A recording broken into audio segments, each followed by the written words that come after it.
Olá, pessoal que gosta da discussão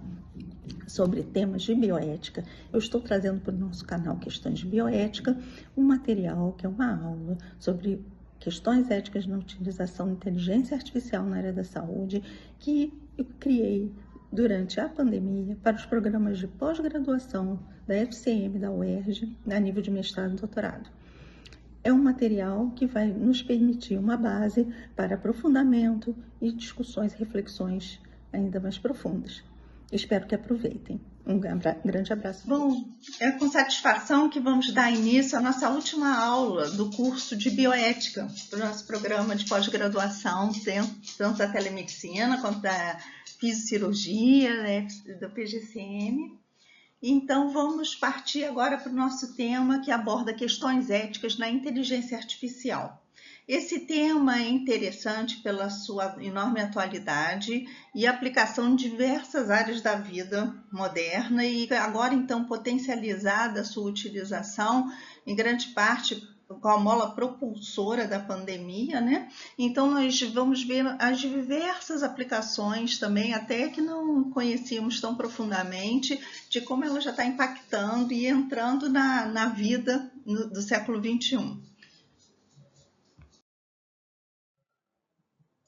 A inteligência artificial na área biomédica, ela tem diversos campos de aplicação, vai desde diagnóstico, né, auxiliando em exames, em imagem, principalmente na área de radiologia, em que podemos trabalhar com vários dados, fornecendo uma ampliação da capacidade de correlação e de lidar com uma vertente, um N muito grande, que não conseguiríamos de outras formas tradicionais de aplicação, de estatística em outros campos, ajudando na acurácia diagnóstica, na rapidez de emissão também de laudos com mais precisão. Passa também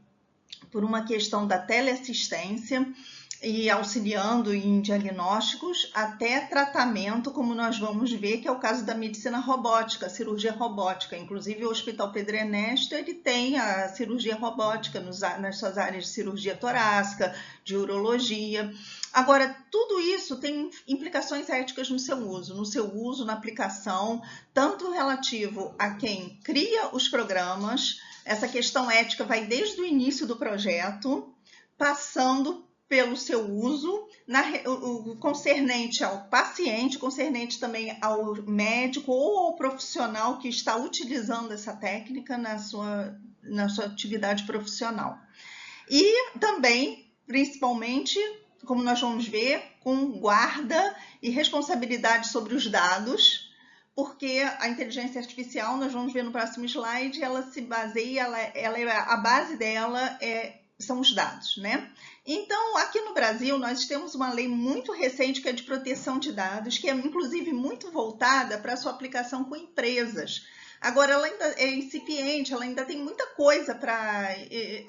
debater, e principalmente esses dados e essa guarda de dados voltadas também nessa questão da área biomédica. Agora, a Europa, desde de 2018, ela já vem no Parlamento Europeu colocando em discussão as questões de normas éticas para serem utilizadas na inteligência artificial, na robótica e em seus vários campos, desde do carro, que é automotivo, né, dirigido por inteligência artificial sem motorista, até o robô que é criado para ajudar no cuidado de pacientes idosos ou de crianças com deficiências ou de pessoas com problemas de saúde, até o robô médico, que é o robô cirurgião, a robótica no tratamento médico. Então, nós vamos citar um pouco desses documentos europeus que começaram em 2018 e agora em 2020 a União Europeia, em Bruxelas, tinha feito já um white paper,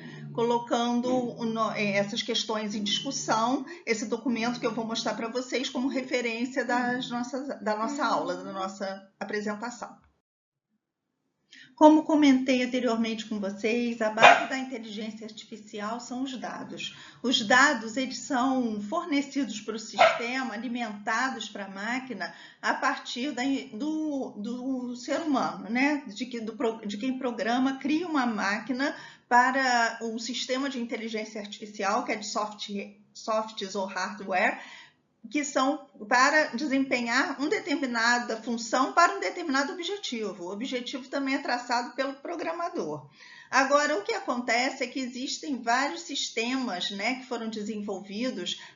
de aprendizado da máquina. Então, em um deles é o que nós denominamos de redes neurais. Quem trabalha com a área de inteligência artificial sabe mais até do que eu. Esse aqui são conceitos básicos que eu fui vendo para, inclusive, observar as implicações éticas que estão ligadas com esse próprio funcionamento do sistema, né? Como ele é feito, então, como nós já dissemos, alimentados por dados, esses dados são colocados por seres humanos, por humanos que têm também vieses e também tem, às vezes, um caráter de discriminação, tudo que faz parte, às vezes, de uma sociedade humana. Então, nós também temos muita responsabilidade, muito cuidado nesses dados que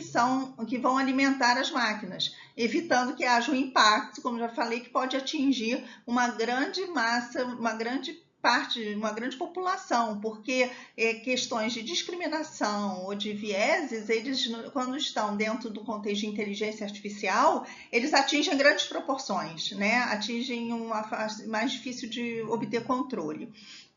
Então, o controle humano, também dentro desse processo, é muito importante na ingerência no desenvolvimento da forma de aprendizado da máquina e na geração do resultado final. Só que, como eu comentei, a máquina tem sistemas, né, que vão gerando, que a partir dos dados iniciais e de vivências, de dados que ele já analisou pregressamente, ele passa a desenvolver um raciocínio e pode até chegar a conseguir tirar conclusões ou fazer procedimentos aí já com uma certa autonomia para atingir o objetivo que inicialmente ele foi programado, essa é a questão da inteligência artificial, né? A inteligência artificial, ela também é colocada como uma inteligência artificial mais numa classificação, né?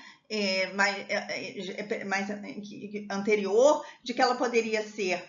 geral ou restrita. A inteligência artificial geral seria aquela que conseguiria desempenhar as mesmas funções humanas, aí entrando num conceito de autoconsciência e de uma capacidade bem autônoma para atingir o objetivo. E esses projetos, para chegar a gerar uma máquina com essas características, a grande barreira é a questão ética. Inclusive, do ponto de vista ético, nós discutimos muito essa questão de consciência, de autoconsciência. Vocês viram que isso havia uma discussão, inclusive, já com a questão dos animais não humanos. Uma questão que, justo em relação a mamíferos, aves, animais que tinham dotados de raciocínio e de consciência, é uma coisa que a neurociência foi configurando e reforçando essa ideia nos dias atuais, em pleno século XX, porque havia muito questionamento dessas questões relativas a animais sencientes e que nós vimos que tinham consciência, como próprios primatas. Então, gerar uma máquina, uma questão ética que nós ainda discutimos sobre realmente a consciência, a construção da consciência, e gerar uma máquina com uma consciência humana, com todas as implicações morais nas atitudes que ela possa tomar, essa é a grande barreira desses projetos, é a barreira ética mesmo. Enquanto isso, trabalhamos com inteligência artificial chamada mais restrita, mesmo essa que é atual desenvolvida, que são redes neurais e outras técnicas também, árvores, né, de raciocínio, inteligência. Então, outras questões que quem conhece a inteligência artificial mais a fundo pode até explicar melhor, mas todos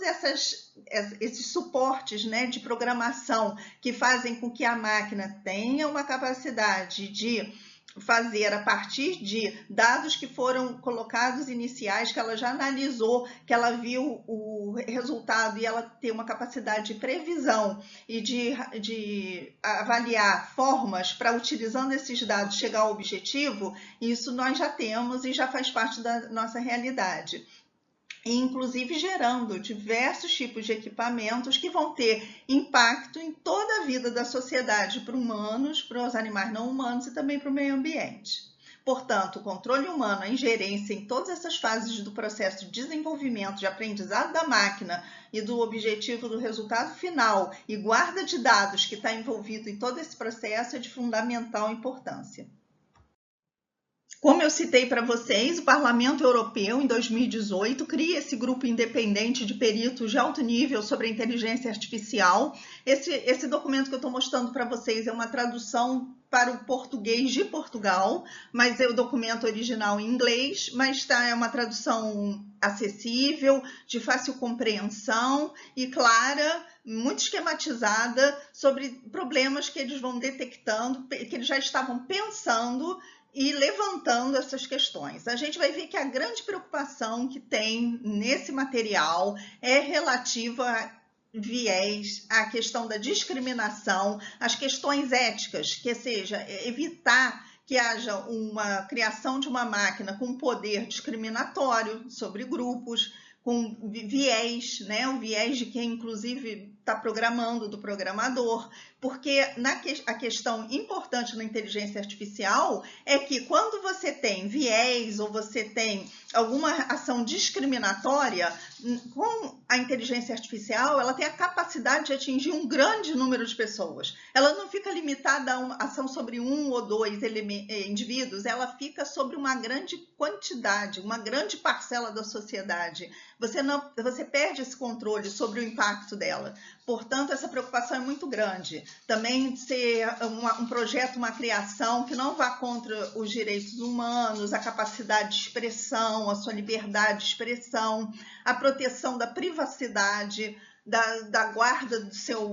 de todos os seus dados que vão ser utilizados, sejam dados relativos à parte médica, como à parte pessoal, porque nós vamos ver que a inteligência artificial ela tem aplicações em várias áreas, que vão, inclusive, desde a identificação facial, que podem barrar acessos de indivíduos e pessoas, até entre países, entre local e outro. Tem sobre as telecomunicações, causando monitoramento do indivíduo, inclusive um artigo que nós vamos discutir na nossa reunião, no nosso fórum, terça-feira, que eu enviei para vocês, da revista Bioética e Direito, da Universidade de Barcelona. Eles colocam a questão da monitorização através de celulares dos pacientes com pessoas com Covid contaminadas. Então, quer dizer, aí a gente vai entrar nessa discussão da privacidade, até que ponto romper com a privacidade em termos de um bem de coletividade, mas essa exposição do indivíduo, a perda de privacidade, danos que ele pode sofrer, inclusive com a identificação de uma doença infecto-contagiosa num momento de pandemia, tudo isso é colocado em questionamento, o risco desses dados não serem bem guardados, de quem está manipulando isso. Então, tudo isso que nós, inclusive, já levantamos na questão de ética em banco de dados, está muito presente na inteligência artificial, porque ela é mantida, criada, elaborada, alimentada por dados. Os dados fazem parte e vão ter um impacto na sociedade e nos indivíduos. Aqui é um esquema que faz parte desse white paper que explica sobre a questão de como funcionaria, a grosso modo, a inteligência artificial e mostrando a relação dela, o ambiente, os sensores desse sistema, né, de inteligência artificial se relacionando com o ambiente, aprendendo através de percepções e de ações, e também dados que são alimentados, criando formas de raciocínio, de processamento de informações, que vão fazer com que a máquina também tenha a sua capacidade de tomada de decisões. A grosso modo, mostra uma inteligência artificial, a sua relação com o ambiente, os atuadores, que são e as pessoas que estão gerando esses dados, a captação da máquina através de sensores, percepções e essa rede neural que vai se formando nas máquinas programadas para isso, para esse sistema de chegar com que ela tenha uma autonomia de tomada de decisões. A robótica, ela faz parte desse grande universo da inteligência artificial. E a robótica tem aplicações na área biomédica, na medicina, eles são utilizadas nas cirurgias de grande precisão. Aqui no Hospital Pedro Ernesto nós temos robôs na área de cirurgia robótica, né? Na área de cirurgia torácica, de urologia, cirurgias que necessitam de grande precisão. No caso dos médicos robôs, dentro do Conselho Europeu, do Parlamento Europeu, eles já discutiram inclusive as questões éticas e legais que são pertinentes ao uso de máquinas máquinas para a saúde humana, inclusive as responsabilidades legais, que vão desde a programação, da manutenção da aparelhagem, da programação, atualização da programação e também das questões relativas ao dano que porventura possa ter sido causado pela máquina pelo uso da robótica. E também há toda a relação e responsabilidade de quem o utiliza, no caso o profissional que está utilizando. A inteligência artificial, ela tem aplicação em diversos campos na sociedade, na área médica de pesquisa e diagnóstico, na área biomédica, com uma função excepcional, que eu acho de extrema importância, que é ajudar no desenvolvimento de técnicas substitutivas ao uso de animais para pesquisa e testes da indústria de consumo, que nós vamos ver adiante na aula. Na área de transportes, inclusive com os veículos que são dirigidos sem um motorista humano, né, pelo sistema de inteligência artificial, e assim como eles também discutiram na União Europeia, trouxeram desde 2018 o debate da responsabilidade legal, inclusive também, desses veículos que são dirigidos por esse sistema, na área de segurança, na área de produção da agropecuária, como eu vou mostrar para vocês, tanto na questão do bem-estarismo animal, mas também, por vezes, contra o animal, no sentido de melhorar a produção, mas até abater o animal mais rapidamente em idade mais precoce. Nós vamos ver nos últimos slides da aula. Na área de telecomunicações, monitoramento, energia e meio ambiente também, por vezes, está trazendo atividades que poluam menos o meio ambiente e que também otimizem energia. Isso seria de uma função extremamente benéfica para a sociedade humana. Portanto, nós vimos que traz benefícios para diversas camadas da sociedade e também benefícios econômicos. Muitas vezes também se discute e questiona a questão de redução de trabalho, né, com o uso de inteligência artificial em alguns postos de trabalho, que teria substituição da mão de obra humana, mas também gerou a discussão de que você também poderia qualificar melhor, investir na educação, de forma que novas perspectivas de trabalho, que não fosse um trabalho repetitivo, às vezes um trabalho que não tivesse um aproveitamento da capacidade humana, através de uma qualificação dessa população para saber lidar com os recursos digitais, uma educação digital, seria extremamente benéfica, qualificando e melhorando também a qualidade de vida, trazendo uma transformação no tipo de trabalho a ser desempenhado, saindo de um trabalho, por vezes, manual ou sem maiores desenvolvimentos de capacidades intelectuais para um trabalho em que utilizasse mais o potencial humano. Num white paper gerado pelo Parlamento Europeu, agora em 2020, sobre inteligência artificial, eles ressaltam desde essas questões também de mudança de trabalho, de padrão de trabalho, mas que também o impacto que pode ter no investimento na educação, e colocam nessa letra M um resumo do que seria a importância da questão ética ligada à inteligência artificial. Ele coloca que, considerando que a tendência para automatização exige que todos os envolvidos no desenvolvimento e na comercialização de aplicações da inteligência artificial integrem a segurança e a ética desde o início do processo, reconhecendo assim que têm que estar preparados para assumir a responsabilidade jurídica pela qualidade da tecnologia que produzem. É como eu já citei desde o início da aula, a importância legal, né? Mas principalmente a importância ética, a segurança para todos os envolvidos, para o paciente, que aqui a gente está considerando também as inovações em inteligência artificial na área biomédica, segurança e ética do início do projeto até o seu final. Nesse material, o Parlamento Europeu deixa bem claro, esse texto que está destacado em amarelo, que o quadro ético orientador deve basear-se nos princípios da beneficência, não maleficência, autonomia e justiça, ou seja, o principialismo, né, envolvido nas questões éticas da inteligência artificial, assim como o respeito à Carta dos Direitos Fundamentais, como a dignidade humana, a igualdade, a justiça, a equidade, ou seja, todos também terem acesso